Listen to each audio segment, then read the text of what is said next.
नमस्कार। आज मुख्य समाचार। आज पहली रज मौजरे समस्ते मेहंदी लगेगा सबुठी भिड़ आमिष जमीब। राज्यवासी को मुख्यमंत्री बड़ भेटी 35 लाख परिवार पाइबे पक्का घर। चामेली ओझा को न्याय दाबी रे थाना घेराव कले कांग्रेस। चली महाप्रभु रथ निर्माण कार्य लगी शह शह कारीगर।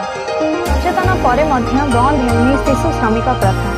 होटेल और ग्यारेज एवं काम करुछंती शिशु श्रमिक।